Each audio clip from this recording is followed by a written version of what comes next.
Assalamualaikum warahmatullahi wabarakatuh. Alhamdulillah kembali kita dapat bertemu bertatap muka secara virtual dalam proses pembelajaran muatan lokal prakarya yang pada hari ini kita akan membahas tentang pembibitan. Sebelum kita mulai, mari kita berserah diri kepada Allah Subhanahu wa taala dengan melapaskan basmalah. Bismillahirrahmanirrahim. Oke, yang kita bahas adalah pembibitan. Apa itu pembibitan? Pembibitan adalah menyiapkan bakal tanaman yang masih muda. Jadi menyiapkan bakal tanaman yang masih muda. Jadi tanaman nanti ada yang ditanam secara langsung. Contohnya jagung, bijinya langsung ditanam, tak dipindah-pindah lagi. Tetapi ada tanaman yang harus dilakukan pembibitan dulu untuk mendapatkan tanaman muda, kemudian dipindah ke lapangan, ke lahan sebenarnya. Contohnya padi. Padi kita tanam lebih dulu di pembibitan, kemudian sudah tumbuh dia kira-kira umur 15 sampai 25 hari, baru dipindah ke sawah. Yang sering juga kita dengar adalah pembibitan kelapa sawit, kelapa, mangga. Kita bibitkan lebih dulu, kita tumbuhkan dia sudah tanaman muda, baru dipindah. Oke. Dalam pembibitan ini yang mau kita bahas, yang pertama pemilihan benih. Jadi yang pertama pemilihan benih, kemudian yang kedua persiapan lahan persemaian. Persiapan lahan persemaian. Kemudian yang ketiga persemaian. Bagaimana cara menyemai atau melakukan penanaman bibitan. Oke, kita lanjut. Dari mulai pemilihan benih. Ya, dalam pemilihan benih ini yang akan kita bahas pengertian benih dan bibit. Itu dulu. Tadi sudah saya singgung sekilas. Pengertian benih dan bibit. Kemudian yang kedua, gunakan benih unggul. Ya, menggunakan benih unggul. Kemudian yang ketiga, hukum Mendel. Jadi dalam pemilihan benih ini yang akan kita bahas pengertian benih dan bibit, menggunakan benih unggul dan hukum Mendel. Oke, pengertian benih dan bibit. Nah, apa itu benih dan bibit? Nah, kita bahas satu-satu dulu. Benih nih. Nah, benih. Apa itu benih? Benih adalah bakal tanaman yang masih dalam bentuk biji. Sekali lagi, benih adalah bakal tanaman yang masih dalam bentuk biji. Ini contohnya biji padi. Inilah benih padi. Nah, biji mangga berarti benih mangga. Biji jagung berarti benih jagung yang mau kita tanam. Oke. Kemudian yang kedua adalah bibit. Nah, apa itu bibit?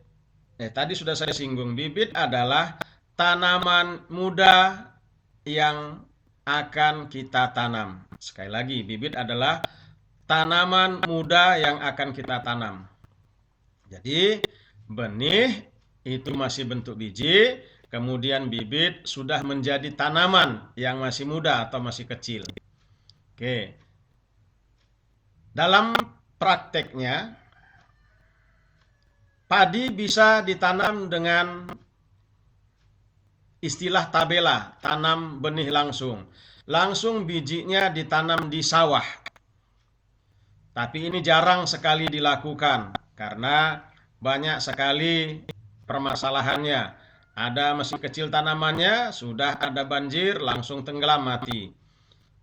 Dan sebagian besar mereka menanam dengan pembibitan lebih dulu. Artinya bibit sudah dibuat, baru dipindah ke sawah. Oke, kita lanjut. Gunakan benih unggul. Nah, gunakan benih unggul. Kenapa harus menggunakan benih unggul? Karena benih unggul ini produksinya lebih tinggi. Jadi namanya unggul. Biasanya sudah hasil dari penelitian para ahli, hasil dari kawin silang beberapa jenis tanaman padi dan menghasilkan produksi yang tinggi. Jadi benih unggul ada yang unggul produksinya jauh lebih tinggi. Kalau varietas biasa itu mungkin cuma 3 ton 4 ton, tapi produksi dari benih unggul bisa sampai 8-10 ton. Bahkan ada yang mampu sampai 20 ton per hektarnya. Jadi penggunaan benih unggul sangat-sangat dianjurkan. Kemudian yang kedua, tahan hama penyakit tanaman, tahan HPT. Ada tanaman padi yang tahan terhadap hama wereng. Maka disebutlah dia dengan istilah VUTW, varietas unggul tahan wereng.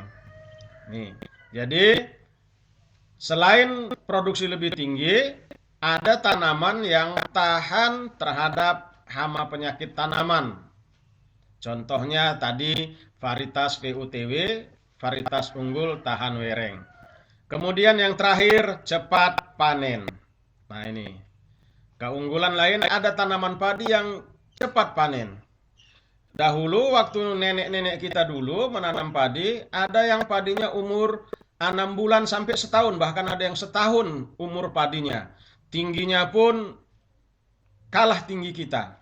1,5 sampai 2 meter tinggi padinya. Ya. Nah, produksinya pun rendah. Udah produksinya rendah, lama pula bisa 6 bulan sampai 1 tahun bertanam padi baru panen. Tetapi sekarang panen padi lebih cepat. 4 bulan. Nah, ada yang 4 bulan selesai. Ada yang 110 hari, nggak sampai 4 bulan. Bertambah lagi pengetahuan 100 hari, cuman 3 bulan 10 hari. Bahkan sekarang ada yang 3 bulan 90 hari panen. Bahkan ditemukan lagi sekarang 80 hari, nggak sampai 3 bulan padinya ditanam sudah panen. Dan ini sangat menguntungkan petani dari segi pemeliharaan. Kemudian dari segi penanaman, kalau yang lalu setahun sekali, naik jadi setahun 2 kali nanam padi, setahun 3 kali. Sekarang dengan yang 80 hari bisa setahun 4 kali bertanam. Nah ini produksi semakin tinggi, gunakan benih unggul. Kemudian hukum Mendel. Nah, apa hubungan hukum Mendel ini dengan pemilihan benih? Tadi sudah saya katakan ada benih unggul. Nah, benih unggul itu hasil persilangan dari indukan padi. Kita bahas dulu hukum Mendel. Apa itu hukum Mendel? Ini yang membicarakan tentang genetika, gen-gen kita, makhluk hidup, yaitu warisan sifat induk atau orang tua. Nah, kenapa hidung kita pesek? Mungkin karena mama atau bapak kita hidung pesek. Kita mewarisi sifat dari orang tua kita. Oh, bapak mama kita mancung. Ya mungkin dari nenek kita. Nenek kita dari mama, nenek dari bapak, unyang dari mama, unyang dari bapak. Ada yang berhidung pesek, maka kita juga punya kesempatan berhidung pesek. Kenapa? Itulah namanya genetika, warisan dari orang tua kita. Ini yang menemukan pertama kali si Mendel, makanya hukum Mendel. Nah, warisan sifat tanaman juga gitu. Dari mana dapatnya? Ya dari hasil indukannya. Nah, saya contohkan ini. P, paren, orang tuanya, induknya. Gametnya A besar disilakan dengan A kecil. Kalau kita bilang nanti padinya warna putih, A besar, A kecil, padinya warna kuning. Ya, disilangkan ini maka akan ketemu anaknya semua. Gametnya ini A besar, A kecil. A besar A kecil. A besar ini masih menutupi A kecil. Artinya padinya masih warna putih.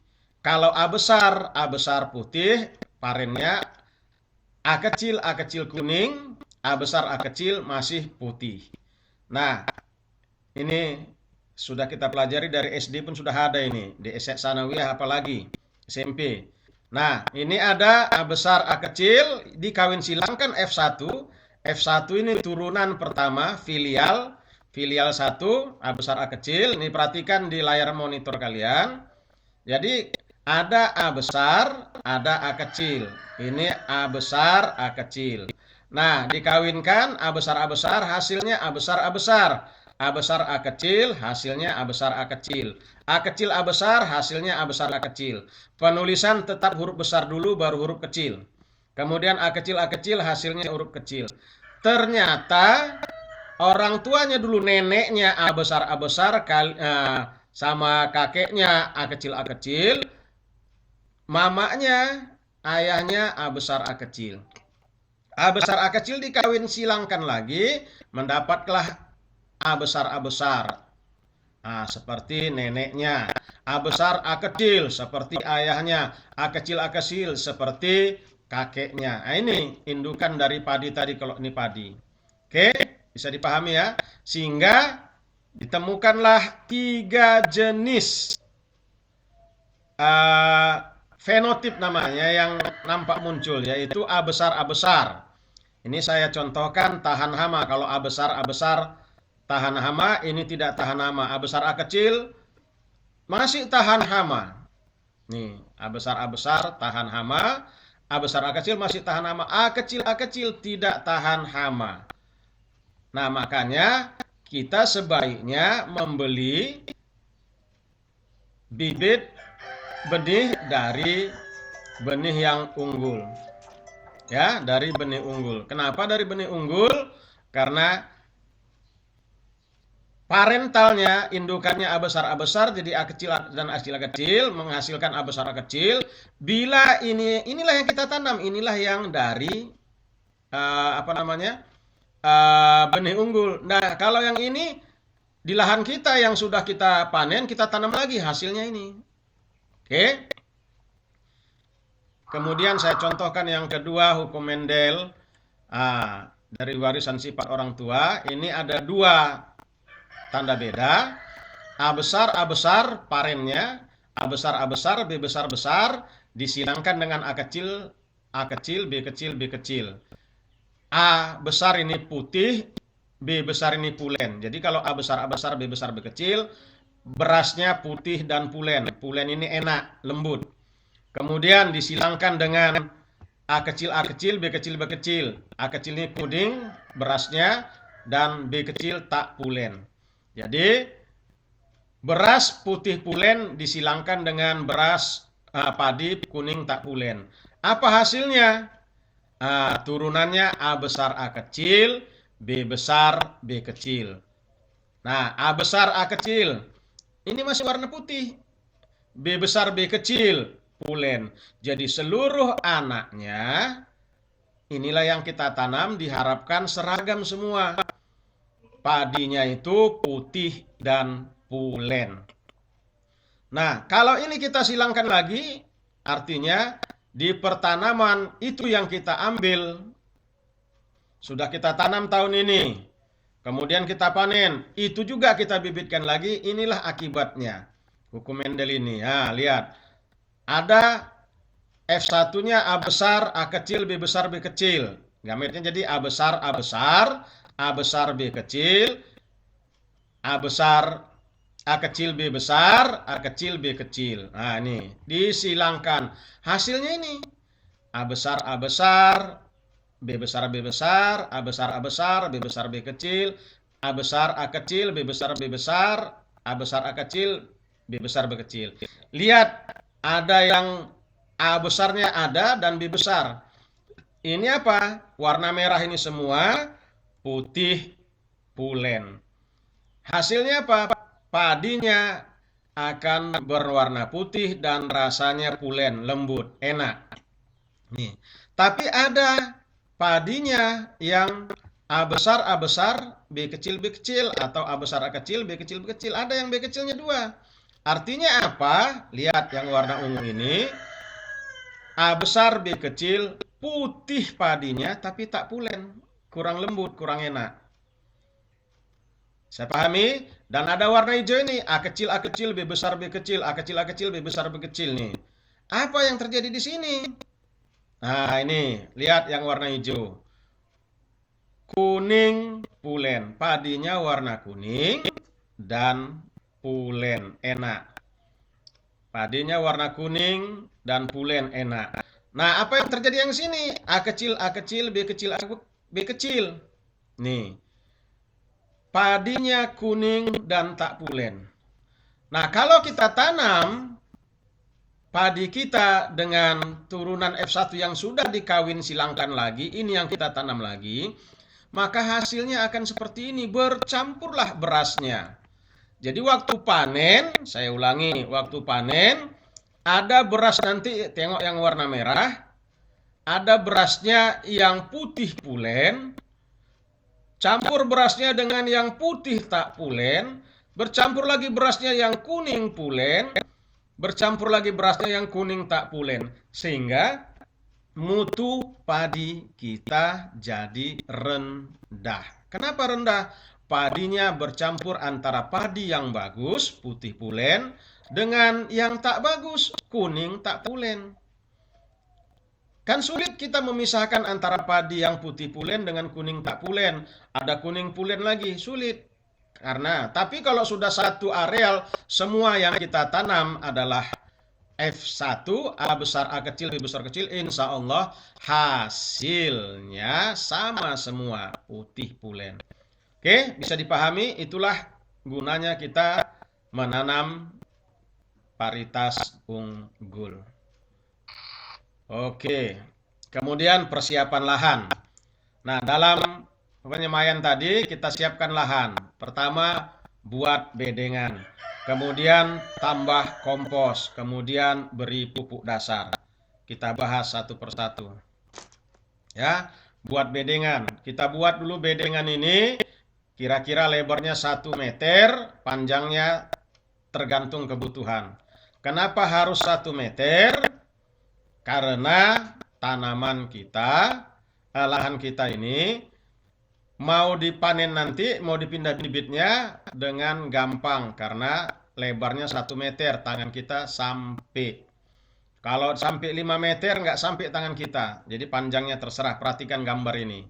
Ya, kemudian bedengannya tadi lebih tinggi sedikit, sekitar 5-10 cm dari sawah kita. Nih, 5-10 cm dari sawah kita. Untuk apa?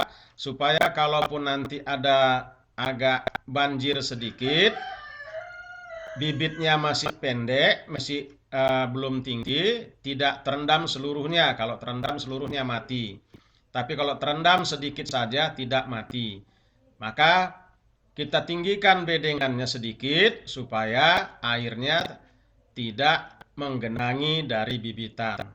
Kemudian membuat bedengan ini sebaiknya di lokasi sawah kita langsung. Kenapa? Karena yang pertama di sawah kita dekat, sehingga begitu nanti dicabut bibitnya dipindah, nggak usah pindah jauh-jauh. Satu. Yang kedua, kenapa lokasinya di situ? Hampir sama kondisi tanah di sawah dan di bibitan kita. Jadi bibitan kita begitu dipindah tidak begitu merasa di tempat yang lain. Nah, contoh kalau bibitannya di dataran tinggi, ditanam di rawa, kan berbeda terus antara tanah dataran tinggi dengan di rawa, sehingga bibitannya terkejut waktu dia ditanam di rawa. Oke. Kemudian tambah kompos. Nah, kenapa harus tambah kompos? Ini untuk mempercepat pertumbuhan tanaman, karena kompos yang pertama tanahnya gembur, lembut, kemudian banyak unsur haranya. Jadi dengan menambah kompos, tanahnya lembut sehingga waktu nanti kita cabut bibitannya lebih gampang karena tanah kompos lembut. Yang kedua, di sini juga banyak unsur hara, jadi makanan bagi pembibitan padi kita. Kemudian beri pupuk dasar. Jadi kita tabur juga pupuk di sini. Urea, TSP, KCL-nya ditabur sini, persiapan. Ya, sehingga karena bibitannya umurnya pendek, 15 sampai 25 hari, nah kita kasih dia di pupuk dasar ini sehingga pertumbuhannya lebih cepat. Setelah di pupuk dasar jangan langsung ditanam, biarkan beberapa hari, 3 sampai 5 hari biarkan supaya pupuknya tadi betul-betul masuk ke dalam sela-sela tanah. Oke, bisa dipahami? Kita lanjut. Persemaian. Barulah kita lakukan persemaian. Apa itu persemaian? Ya menabur benih padi tadi di pembibitan kita. Ya, menabur benih tadi di bedengan. Ditaburlah benihnya. Biasa benihnya ini dalam 1 hektar itu sekitar 10 sampai 25 kilo. Tergantung dari jenis varietas tanamannya. Kemudian berapa luas dari lokasi pembibitan? Itu biasanya 4% dari luas tanam. Kalau kita menanam 1 hektar, 10.000 meter persegi, berarti yang kita tanam di pembibitan luasnya sekitar 400 meter persegi. 4% dari 10.000 meter persegi, 400. Atau kalau 1 hektar 25 rantai, berarti 4%-nya 1 rantai. Tanam 1 rantai, 20 kali 20 meter untuk 1 hektar. Oke, dalam persemaian ini sebelum kita semai, benih direndam dulu. Benih direndam dulu. Kenapa harus direndam? Nah, benih, kita contohkan padi tadi atau jagung, kita sering lihat di pajak atau di rumah kita ada padi kita nggak tumbuh. Berbulan-bulan padinya nggak tumbuh. Di pajak itu padi nggak tumbuh. Kenapa nggak tumbuh? Karena benihnya masih dalam masa dormansi. Dormansi.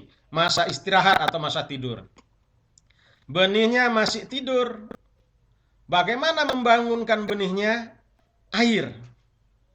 Kalian pun kalau lagi tidur disiram air langsung terbangun. Nah, begitu juga benih. Nah, dikasih air, maka masa dormansinya, masa tidur, masa istirahatnya hilang, sehingga dia bisa tumbuh. Maka benih direndam dulu sekitar 1 sampai 2 hari. Biasanya sudah 1 sampai 2 hari, maka benih akan keluar ke cambah.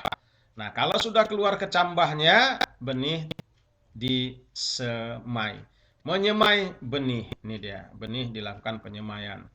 Taburlah dia dengan rata. Ya, tabur dengan rata di bedengan kita benihnya tadi.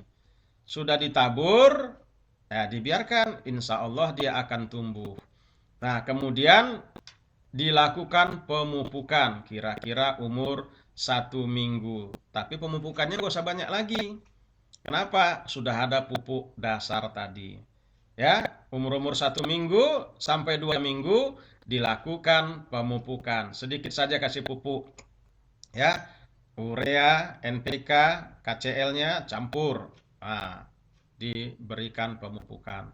Oke, itulah persemaian. Kemudian setelah benihnya jadi bibit yang besar, siap tanam, dilakukan pencabutan benih, mencabut benih. Ya, dalam mencabut benih syaratnya ini, hati-hati, jangan putus akarnya. Nah, ini. Ya, perhatikan layar kalian. Hati-hati, jangan putus akar. Karena kalau putus akar, tanamannya mati. Jadi, sangat hati-hati mencabutnya, jangan sampai akarnya putus. Oke, yang kedua, tanam hari yang sama. Benih bibit padi tadi setelah dicabut, kalau boleh ditanam langsung di sawah kita hari itu juga. Jadi habis subuh bibit dicabut, kemudian sorenya, pagi sampai sorenya ditanam. Ya, jangan nunggu besok. Kalau sudah makin lama ditanam, dia benihnya akan tidak bagus lagi. Oke, tanam hari yang sama. Oke, demikian saja materi kita tentang pembibitan. Bila ada yang kurang jelas, silakan bertanya melalui forum Classroom, forum komentarnya. Oke, sebelumnya jangan lupa di subscribe. Oke, demikian saja. Mari sama-sama kita tutup pertemuan ini dengan kembali berserah diri kepada Allah Subhanahu wa taala dengan melafazkan hamdalah. Alhamdulillahirabbil alamin. Assalamualaikum warahmatullahi wabarakatuh.